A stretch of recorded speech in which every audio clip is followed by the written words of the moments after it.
नमस्कार दोस्तों।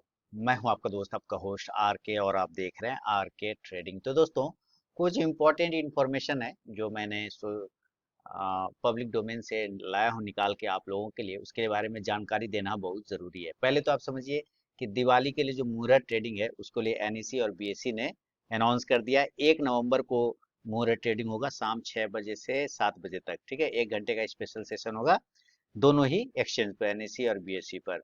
और ये टाइमिंग डाला गया है शाम 6 बजे से 7 बजे तक। प्री ओपन सेशन जो होगा 5:45 पीएम से, यानी कि शाम 6 बजे से लेकर 6 बजे तक। और बाकी जो नॉर्मल ट्रेडिंग सेशन होगा वो 6 बजे से 7 बजे शाम तक होगा।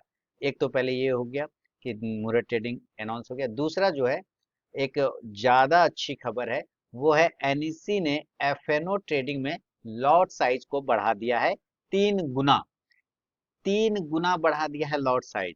यानी कि अब जो है एनईसी का कहना है, माने एक्सचेंज का जो कहना है, कि लगभग 93% लोग एफएनओ ट्रेडिंग में नुकसान उठाते हैं। तो उसके लिए ये काम किया है कि उसने लॉट साइज को 3 गुना बढ़ा दिया। जैसे कि एक एग्जांपल देता हूं, मैं आपको समझा देता हूं क्या किया है उन लोगों ने। कि कुछ कारण भी बताएं बढ़ाने के, लेकिन मैं पहले आपको बता दूं। कुछ नया सर्कुलर लाया है सेबी ने। 3 बड़ी बात है उस सर्कुलर का। पहला, ऑप्शन बायर से प्रीमियम का अपफ्रंट कलेक्शन, यानी पहले ही उसे मार्जिन को ले रहा है, कलेक्शन कर रहा है।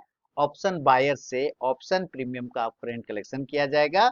ज्यादातर ब्रोकर तो अभी इस नियम को पालन करते हैं, कुछ लोग नहीं पालन करते, लेकिन 1 फरवरी 2025 से ये हर एक को, सबको पालन करना पड़ेगा। दूसरा, जो इंडेक्स डेरिवेटिव, यानी कि इंडेक्स का जो डेरिवेटिव एफएनओ ट्रेडिंग होता है, कॉन्ट्रैक्ट साइज, उसके लिए बढ़ा दिया है। सेबी ने क्या किया है, 5 से 10 लाख का होता था कॉन्ट्रैक्ट साइज, अब उसको बढ़ा के 15 लाख रुपए कर दिया। मतलब बायर्स को अब ज्यादा प्रीमियम देना पड़ेगा, और जब ज्यादा प्रीमियम देना होगा, लॉट साइज के लिए ज्यादा पैसा देना होगा, तो इसका मतलब क्या है कि कम लोग उसमें ट्रेड कर पाएंगे, कम लोग ले पाएंगे, क्योंकि पैसा है ही नहीं तो लेंगे कैसे। तो ये लागू कब से होगा? इसी साल 20 नवंबर 2024 से लागू हो जाएगा, इसी साल में। ये एक अच्छी बात इन्होंने किया है। एक चीज और इनको करना था जो अब किया है। हम लोग पहले से चिल्ला चिल्ला के बोले हैं, लेकिन ये पहले, बहुत पहले ना, सिर्फ एक ही एक्सपायरी होता था मंथली का। तो अब एनईसी बीएससी ने क्या बोला है कि अब भाई हम लोग, अब फिर बीच में क्या किया कि सारे का वीकली एक्सपायरी कर दिया। जैसे वीकली एक्सपायरी आता, तभी से हम लोग कह चुके थे ये सट्टा है, ये बिल्कुल जुआ को बढ़ावा दिया जा रहा है एक्सचेंज के द्वारा। अब वापस एक्सचेंज उसी जगह पे आ गया कि बोला गया कि भाई हम अब जो मेन इंडेक्स होगा, सिर्फ उसका वीकली एक्सपायरी होगा, बाकी सबका मंथली एक्सपायरी होगा। मेन इंडेक्स, यानी कि जैसे एनईसी पे निफ्टी 50 है, वो वीकली एक्सपायरी चलेगा, लेकिन बाकी सबका मंथली होगा। बैंक निफ्टी, फलाना ढिमकाना, जितना सबका मंथली होगा, उसमें कहीं कोई दिक्कत वाली बात नहीं होगा। और सबका एक ही दिन होगा। पहले होता था थर्सडे को, है ना, थर्सडे को एक्सपायरी। अब इसका भी एक ही दिन होगा, यानी खत्म। वो हर हर दिन एक्सपायरी वाला स्कीम खत्म हो गया। ये तो साफे जुआ को बढ़ावा दे रहा था। ये तो हम लोग कब से बोल रहे थे। खैर, ये भी खत्म कर दिया। अब निफ्टी 50 का जो लॉट साइज है, वो बहुत अच्छा हुआ, 75 का हो गया है। 75, हो, पहले 75 का ही होता था। आज से जब बहुत साल पीछे पीछे जाइएगा ना, तो 75 का ही लॉट साइज होता था। फिर उसको 50 किया गया, फिर उसको 25 किया गया। बैंक निफ्टी होता था 45 का, 50 का, और वो घट के आ गया था 30 पर। अब घट के आ गया था 15 पे, उसको वापस 30 पे बढ़ा दिया गया। ठीक है, ये बहुत अच्छा काम किया। तो सेबी ने क्या किया है, एनईसी ने अपने सभी इंडेक्स डेरिवेटिव कॉन्ट्रैक्ट के लॉट साइज को बढ़ा दिया है। निफ्टी 50 के लॉट साइज को बढ़ा के 25 से 75 कर दिया है, जो 3 गुना ज्यादा है। अभी 25 का लॉट साइज चलता है, अब 75 हो गया। और बैंक निफ्टी 15 से बढ़ा के 30 कर दिया गया। और ये सारे 20 नवंबर 2024 से लागू होगा। तो कितना किसका बढ़ा, ये मैं आपको यहाँ बताता हूँ। निफ्टी 50 पहले 25 था, अभी 25 है, अब 75 हो जाएगा 20 नवंबर 2024 से। निफ्टी बैंक, यानी बैंक निफ्टी 15 का चल रहा है, अब 30 हो जाएगा 20 नवंबर से। फिर निफ्टी का 25 का लॉट साइज है, अब 65 हो जाएगा। निफ्टी मिड कैप सेलेक्ट जो है, वो 50 का लॉट साइज होता था, अब 120 का हो जाएगा। और निफ्टी नेक्स्ट 50 10 का होता था, अब वो 25 का हो जाएगा। ये बहुत अच्छा काम किया, ये इसके लिए मैं शाबाशी दूंगा। और वो जो मंथली एक्सपायरी शुरू कर रहा है ना, वीकली हटा के, वो टू एंड गुड, बहुत ही बढ़िया, सुंदर, अति उत्तम काम। ये तो शुरू से। लेकिन इसके बीच में भी कुछ चीज वो बोल रहा है, माने कुछ ब्रोकर लोग बोल रहे हैं कि भाई इससे क्या होगा, हमारा इनकम कम हो जाएगा। भाई इनकम कम हो जाएगा तो ठीक है, कोई बात नहीं, इनकम कमाए हो ना, काम चलाओ उससे। दूसरी बात क्या है कि बाकी जो 4,000 5,000 रुपया लेके आ जाते हैं एक्सपायरी एफ ट्रेड करने, वो तो बचेगा उसका पैसा, ये क्यों नहीं समझ रहे है ना। चलिए, अब मैं आपको कुछ डेटा बताता हूँ। कोविड से पहले 5.5 करोड़ डीमेट अकाउंट थे, अब 17 करोड़। कोविड से पहले 5.5 करोड़ डीमेट अकाउंट था, अब 17 करोड़। कुछ डेटा है मेरे पास में। 2013-14 में 2.25 करोड़ डीमेट अकाउंट था, 2014-15 में लगभग 2.3 करोड़, माने 2.2 करोड़ था 2013 से 14 तक में। 2014-15 में 2.3 करोड़ हुआ, 2015-16 में 2.5 करोड़, मतलब कुछ बढ़ नहीं रहा, हल्का हल्का बढ़े जा रहा है।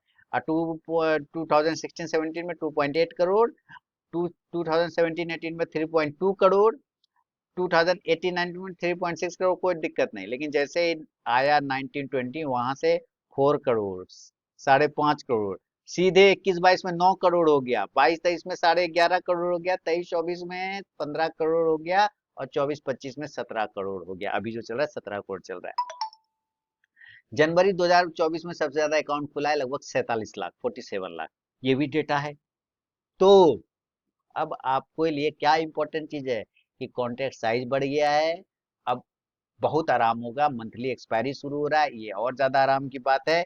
और एक चीज मैं बता दूं यहाँ पे कि कुछ ऐसी चीजें हैं जो मार्केट के डायरेक्शन को तय कर सकता है, जैसे कंपनियों का नतीजा। ये महीना कंपनी लोग का नतीजा आ रहा है, रिजल्ट चल रहा है, तो बहुत सारे रिजल्ट का इम्पैक्ट पड़ता है। इसके वजह से मार्केट में थोड़ा गिरावट का माहौल रह सकता है, हालांकि ऐसा हमेशा नहीं होगा, पर किसी किसी स्टॉक्स वाइज पर उस सेक्टर का इम्पैक्ट पड़ता है ना।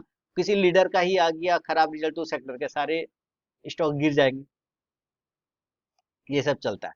तो अभी क्या क्या रिजल्ट आने वाला है, ऐसे बैंक आएगा, हिंदुस्तान यूनिलीवर का आएगा, आईटीसी आएगा, UltraTech Cement, Bajaj Finance, Bajaj Finserv, Bharat Petroleum, Coal India, JSW Steel, है ना, ICC Bank, ACC, Bank of Baroda, Bajaj Housing Finance, InterGlobe Aviation यानी IndiGo, Paytm, Zomato, ICC Pru Life, SBI Life Insurance, JSW Energy, TVS Motor, Godrej Properties, Bharat Electronics, HPCL, Hindustan Petroleum, IDBI, Yes Bank और IDBI Bank इसी हफ्ता आने वाला है। तो ये सबका इम्पैक्ट पड़ेगा। ग्लोबल इकोनॉमिक डेटा जो अमेरिका से होता है जारी, जैसे अमेरिका से वीकली जॉब कितना मिला, नया घर कितना बेचा, ड्यूरेबल गुड्स का क्या ऑर्डर है, ये सारे चीजों का वहाँ इम्पैक्ट पड़ेगा, तो यहाँ पे भी इम्पैक्ट पड़ेगा।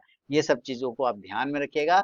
मेरे लिए सबसे इम्पोर्टेंट है वीकली एक्सपायरी हट के मंथली एक्सपायरी होना, और लॉट साइज को बढ़ा दिया, वो बहुत अच्छा काम किया। हम लोग तो शुरू से बोल रहे थे मालिक, हम जैसे गरीब लोगों का भी बात सुनिए, लॉट साइज बढ़ा दीजिए और ये फ्लक्चुएशन को खत्म कीजिए, वीकली हटा दीजिए, ये जुआ को खत्म करिए। और अंत में सेबी वाले ने सुना, उम्मीद है सेबी वाले इस वीकली एक्सपायरी को हमेशा। एक और करेंसी में भी अभी करेंसी में आपने नहीं किया, करेंसी में भी करिए। करेंसी भी पहले मंथली एक्सपायरी होता था मालिक, अब करेंसी भी आप लोग वीकली एक्सपायरी कर दिए पिछले 2 साल से, है ना। 2 साल, हाँ, लगभग 2 ढाई साल से वीकली एक्सपायरी कर दिए। उसका उसका मंथली एक्सपायरी होता था, वो करवा दीजिए वापस से, बहुत आसान होगा।